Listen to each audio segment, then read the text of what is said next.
All of the leaders were feeling really pleased with themselves on the coach to West Virginia University. Not only had they managed not to lose any of the Squirrel family in the Big Apple, but they even managed to find their bags among the 4,000 UK contingent ones that were stacked up as far as the eye could see. Despite the heat in New York being extreme, the leaders made sure everyone had enough to drink during the day and everybody was happy and healthy. The coach was luxurious and even had its own toilet, which was really useful as the driver, who was likened to a Formula One racing driver, gave the squirrels a few scary moments. Luckily, the young people didn't seem to notice, as they were busy napping. Unit 15 arrived at West Virginia University for an overnight stop and met with the other UK units. But before they knew it, everyone was back on the road again and heading for the Jamboree. After another hair-raising moment by the coach driver, swerving onto the central reservation, claiming he did not see the stationary line of traffic because of rain, despite Justin, Hazel, Sam and Chloe adopting the brace position because they could see what was going on and what was going to happen, all of the squirrels arrived at the Jamboree site entrance safely. One of the squirrels had been a little sick the night before, so the squirrels were quarantined until the medical team was satisfied Unit 15 had not contracted Ebola.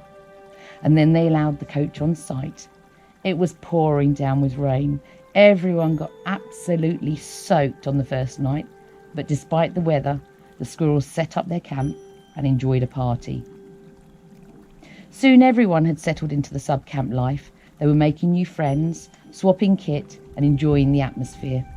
The leaders were very happy that everything was going well, and although most of their tents were full up with stuff that a squirrel called Jack had lost over a number of days, they could not be prouder of their young people. They were coming alive as individuals and as a unit at the Jamboree. Sometimes, some of the activities were very busy, and the leaders knew that the squirrels were desperate to go on some of these, so they flouted the rules and tried to sleep by one of the rides overnight, but got caught and sent back to the campsite. They even got up at silly o'clock in the morning to take the squirrels to queue for other activities. Such was the love of the leaders for their young people. Some days, Sam would walk 13 kilometres a day, and one afternoon he took a snooze in his tent with the door open. All the squirrels filled his tent with as many beach balls as they could find. Many days were long and tiring, but the leaders always made sure their young people were happy and encouraged them to go out and do as much as possible at the Jamboree. While sometimes the camp resembled a car boot sale, particularly after wash days, with clothes strewn on the floor outside the tents, most of the time the squirrels were able to walk fairly safely without tripping over something that was left outside. This was lucky because the showers and toilets for Hazel and Chloe were a long walk from where the tents were, and nature often called in the wee small hours of the morning. All of the training before the event paid off during Jamboree. The squirrels worked so well as a team, were so confident, cooked great meals despite the sometimes limited food choices, and they often left the leaders watching with nothing to do because they were so competent. Luckily, the leaders were kept busy mopping up lost property or drinking tea in between enjoying the activities that they were allowed to participate in with the squirrels. The leaders threw themselves into the Jamboree wholeheartedly, and on something called Culture Day, Justin wore a beautiful multicoloured tutu and the sunglasses that were awarded to him for trading his backpack and forgetting to remove his passport and house keys before trading. Luckily, Liz, the fairy godmother, rescued them for him. Anyway, as Justin walked around the international village with Hazel, a tall and clearly gay American man threw himself at Justin and grabbed him in a bear hug.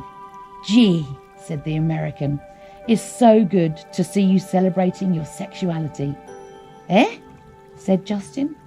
"You know," said the American, "the multicoloured outfit, gay pride. Great that you're so out there with it." "I'm not gay," said Justin.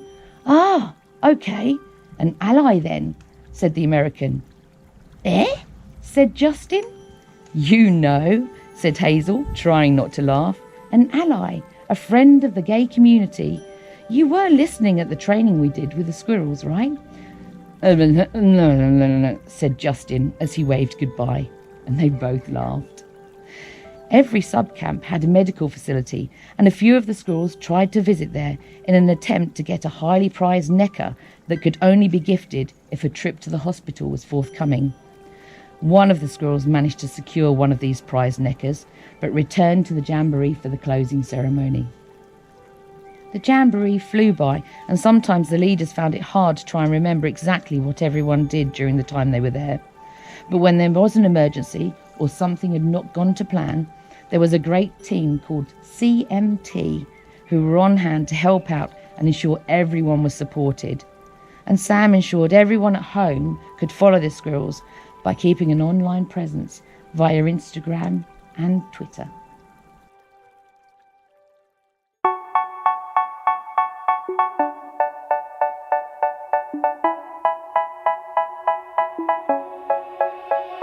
They say, oh my God, I see the way you shine.